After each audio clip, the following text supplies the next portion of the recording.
Hello class. आज हम लोग हिंदी में 19 चैप्टर पढ़ेंगे ना। 19 चैप्टर है जेल में जीव जंतु, है ना। जेल के बारे में आप लोग सुना होगा। जेल क्या होता है? कारावास, है ना। जब किसी को सज़ा मिलती है तो उसको जेल में रखा जाता है ना, बंद कमरे में, है ना। तो जेल में जीव जंतु क्या है, इसके बारे में पढ़ेंगे ना।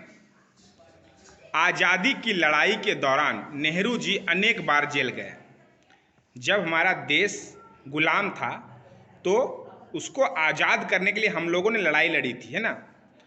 तो उसी समय नेहरू जी अनेक बार जेल गए। यहाँ उन्होंने जेल में बिताए गए दिनों के बारे में कुछ बातें बताई है। नेहरू जी ने जेल में जो दिन बिताए तो कैसे बिताए, है ना, उसके बारे में उन्होंने कुछ बताई है।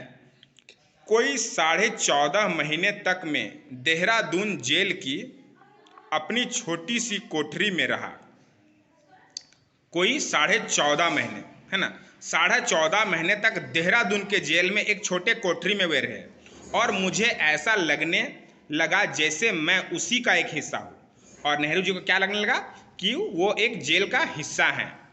बाहर के छोटे से आंगन में उगे घास के छोटे छोटे गुच्छे और पत्थर के टेढ़े मेढ़े टुकड़े मेरे पुराने दोस्त से लगते थे। वे जब बाहर देखते थे और वहाँ घास के छोटे छोटे गुच्छे उगते थे तो वे और पत्थर के जो टेढ़े मेढ़े टुकड़े उसके क्या लगते थे, पुराने दोस्त जैसे लगते थे, जैसे वो पत्थर और वे घास उनके दोस्त हैं। मैंने देखा कि मेरी कोठरी और बाहर के छोटे से आंगन में हर तरह के जीव जंतु रहते हैं। उन्होंने क्या देखा, वो जिस जेल में रहते थे ना, उस कोठरी में और उसके बाहर छोटे से आंगन में, कोठरी का जो आंगन था वहाँ पर बहुत तरह के जीव जंतु रहते हैं। मैंने मन में कहा कि एक और मुझे देखो जिसे अकेलेपन की शिकायत है। उन्होंने कहा कि देखो हम अकेले रहते हैं और ये अकेलेपन का शिकायत मुझे है। और दूसरी ओर उस आंगन को देखो, और दूसरी तरफ उस आंगन को देखो जो खाली और सुनसान मालूम पड़ता है, पर जिसमें जीवन उमड़ा पड़ता है।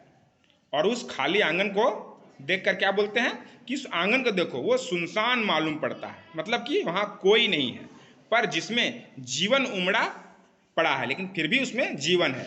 क्या है?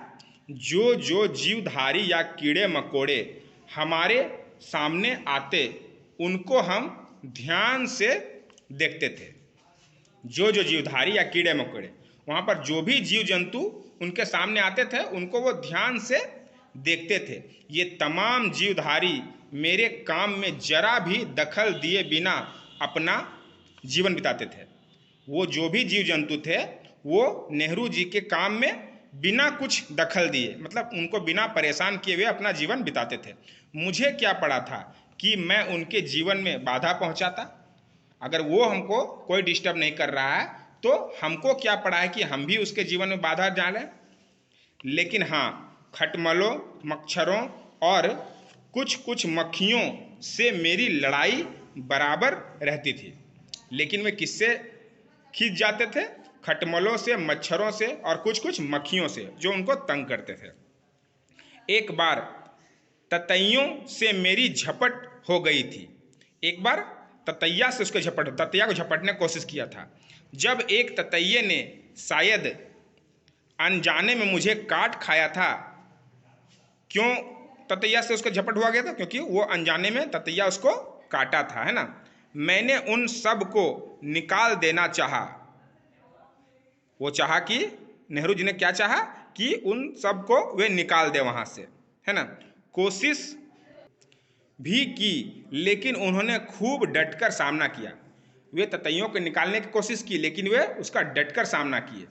आखिर मैंने इरादा छोड़ दिया। फिर मैंने अपना इरादा छोड़ दिया कि हम उन्हें नहीं निकालेंगे। उन्होंने फिर कभी मुझ पर हमला नहीं किया और हम दोनों एक दूसरे का आदर करते थे। उसके बाद ना वो ततैया उनको तंग किया और ना ही ये उन पर किस तरह का हमला किया, और दोनों एक दूसरे का आदर करने लगे। अगर आसपास पेड़ हो तो झुंड की झुंड गिलहरियाँ होती थी। पेड़ पौधे होते हैं तो वो झुंड का झुंड गिलहरियाँ होती थी। वे बहुत ढीठ और निशंक होकर हमारे बहुत पास आ जाती है ना। जब गिलहरियों को हम देखते हैं तो वो दौड़ के भागती है ना, लेकिन वो बिना डरे उनके पास आ जाती थी। लखनऊ जेल में मैं बहुत देर तक एक आसन पर बैठे बैठे पढ़ा करता था। लखनऊ का जेल में जब हुए थे तो एक आसन बिछाकर वो बैठे बैठे पढ़ा करते थे। कभी कभी कोई गिलहरी मेरे पैर पर चढ़कर घुटने पर बैठ जाती। जब वो पढ़ते थे तो क्या होता था, कभी कभी कोई गिलहरी चढ़ जाती थी उसके घुटने पर, है ना, और बैठ जाती और चारों तरफ देखती और उसके बाद चारों तरफ देखने लगती थी। फिर वह मेरी आंखों की ओर देखती, तब समझती कि मैं पेड़ या जो कुछ उसमें समझा था वह नहीं हूँ। वो अपने आँख से देखकर क्या समझती थी कि मैं पेड़ वगैरह कुछ नहीं हूँ, है ना, मैं कोई और हूँ। एक क्षण के लिए तो वह सहम जाती, कुछ देर के लिए वो सहम जाती थी कि ये क्या देख लिए हम, है ना। कभी कभी गिलहरियों के बच्चे पेड़ के नीचे गिर पड़ते, कभी कभी गिलहरियों के बच्चे पेड़ से गिर पड़ते थे। उनकी माँ उनके पीछे पीछे आती, लपेट कर उनका गोला बनाती और उनको ले जाकर सुरक्षित जगह में रख देती। जब गिलहरी के बच्चे पेड़ से गिर जाते थे तो उसकी माँ उसको अपने अपने पास लपेट कर गोला बनाती थी और उसको अपने सुरक्षित जगह में रख देती। कभी कभी बच्चे खो जाते, कभी कभी गिलहरियों के बच्चे क्या होते थे, खो जाते थे, कहीं चले जाते थे। मेरे एक साथी ने ऐसे 3 बच्चों को संभाल कर रखा। मेरा एक साथी था, उन्होंने इस तरह के 3 बच्चों को संभाल कर रखा था, है ना, गिलहरियों के। फाउंटेन पेन के फीलर में जरा भी रुई लगाकर उनके लिए फिटिंग बोतल तैयार की गई। फाउंटेन पेन था, उसमें क्या किया, मतलब जहाँ पर स्याही भरा जाता था उसमें क्या किया गया था, रुई लगाकर उसके लिए फिटिंग बोतल तैयार की गई थी, है ना। किसके लिए, उन गिलहरियों के लिए। अल्मोड़ा की पहाड़ी जेल को छोड़कर और सब जेलों में कबूतर खूब मिले। सिर्फ अल्मोड़ा की पहाड़ी का जो जेल था वहाँ पर कबूतर नहीं मिले, बाकी सभी जेलों में उनको कबूतर मिले थे। हजारों की तादाद में वे शाम को उड़कर आकाश में छा जाते थे। हजारों की संख्या में वे आकाश में उड़ा करते थे, पूरा आकाश भर जाता था कबूतर से। और हाँ, मैनाएं भी थे कबूतर साथ। और कौन सा पक्षी था, मैना। देहरादून में उनके एक जोड़े ने मेरी कोठरी के दरवाजे के ऊपर ही अपना घोंसला बनाया था। जब वे देहरादून के जेल में थे वे उनके कोठरी के दरवाजे पर ही अपना घोंसला बनाया था। मैं उन्हें दाना दिया करता था और नेहरू जी उनको दाना दिया करते थे। जब कभी उनके सुबह शाम के दाने में देर हो जाती तो वे मेरे नज़दीक आकर बैठ जाती और जोर से ची ची करके खाना मांगती।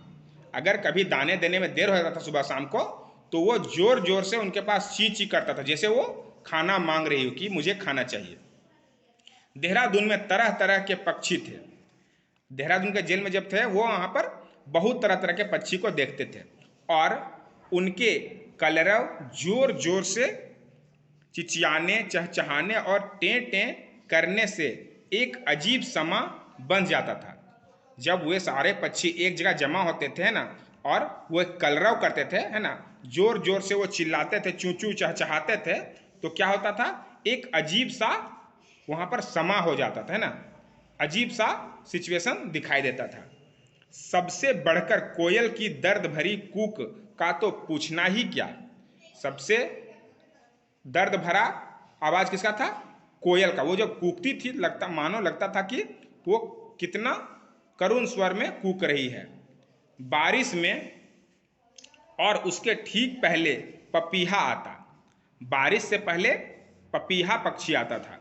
सचमुच उसका लगातार पीयू पीयू रटना सुनकर दंग रह जाना पड़ता था।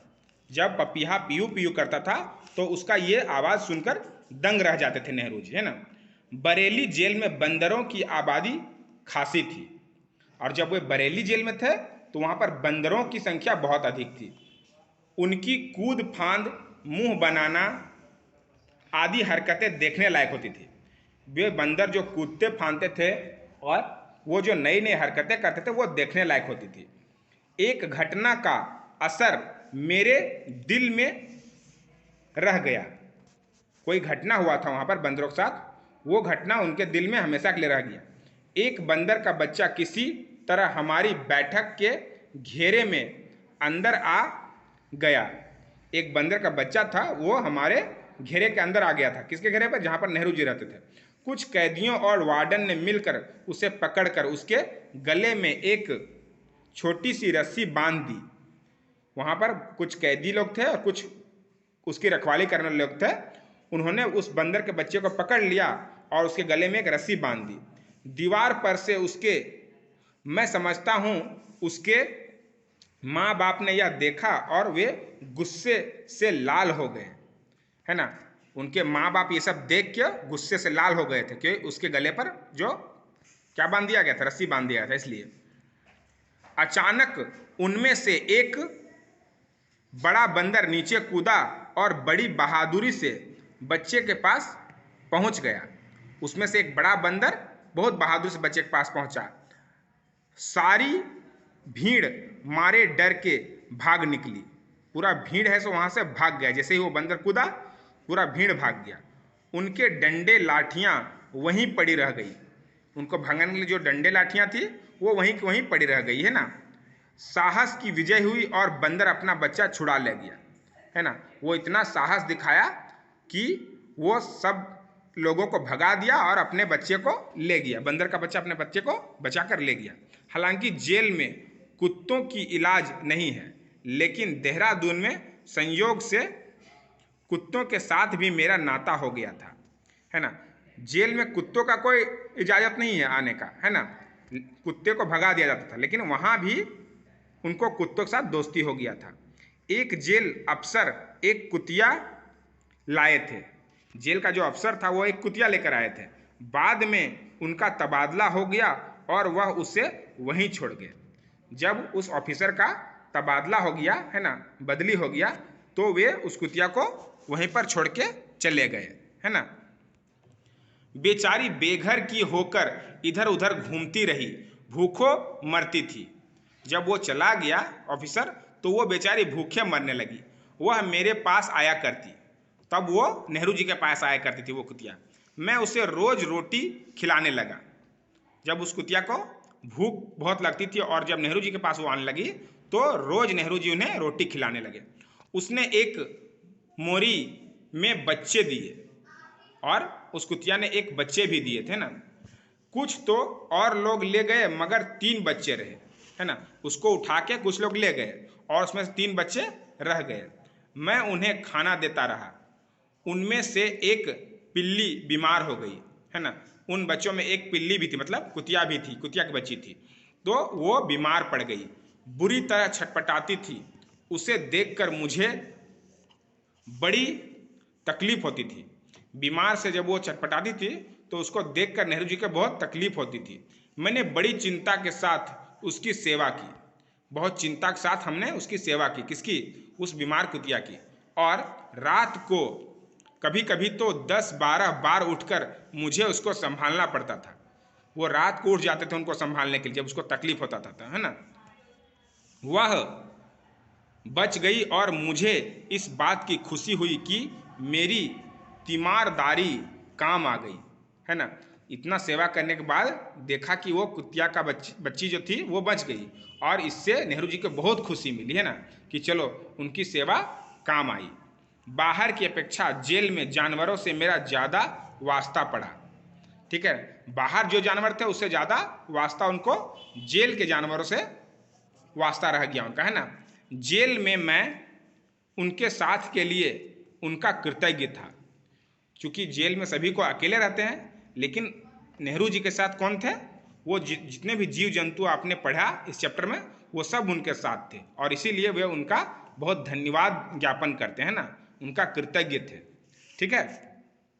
अब नेक्स्ट है आपका एक्सरसाइज, वो आप अपने व्हाट्सएप ग्रुप से कॉपी में करेंगे, उसे लिख कर याद करेंगे। ओके।